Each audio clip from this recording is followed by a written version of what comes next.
यशस्वी प्रधानमंत्री श्री नरेंद्र मोदी जी ने 15 अगस्त को लाल किले की प्राचीर से जीएसटी दरों में कटौती किए जाने की ऐतिहासिक घोषणा की थी और 22 सितंबर से लागू हो रही जीएसटी की नई दरों के माध्यम से व्यापारियों और उपभोक्ताओं को बहुत बड़ी सौगात मिलने जा रही है।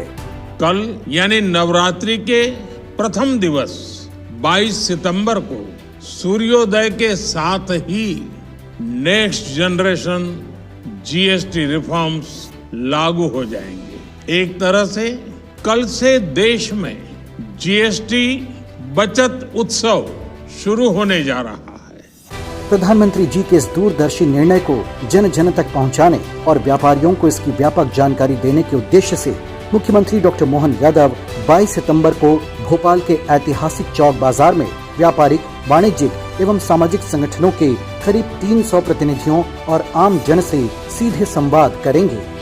इस दौरान वे केंद्र सरकार द्वारा जीएसटी की दरों में कटौती से क्रेता विक्रेता को होने वाले लाभ की जानकारी भी देंगे।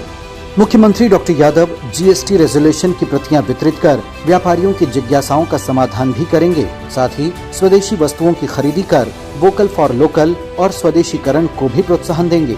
और ये बड़ी सौगात है हमारी, और एक बार फिर भारत को सशक्त बनाना है, कमजोर से कमजोर वर्ग की आय में उनकी सहभागिता जुड़ाना है।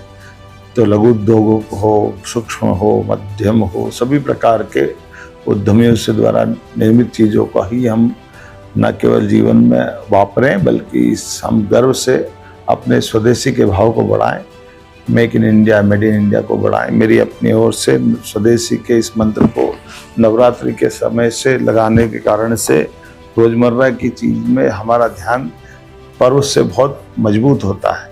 ऐसे में नवरात्रि के अवसर पर मैं मान के चलता हूँ, इससे युवा, महिला, किसान सभी की जीवन की बेहतरी आएगी। मुख्यमंत्री डॉक्टर यादव प्रचार अभियान के दौरान स्वदेशी हैंडलूम और खादी कपड़े से बने परिधानों की खरीदारी करेंगे। साथ ही आम जन को डिजिटल पेमेंट प्रणाली अपनाने का संदेश भी देंगे। प्रधानमंत्री श्री नरेंद्र मोदी जी की कर सुधार नीति और मुख्यमंत्री डॉक्टर यादव का संवादात्मक दृष्टिकोण निश्चित रूप से व्यापार व्यवसाय को बल प्रदान करेगा। साथ ही आम जन को जीएसटी कटौती का लाभ दिलाने में ये प्रयास महत्वपूर्ण सिद्ध होगा।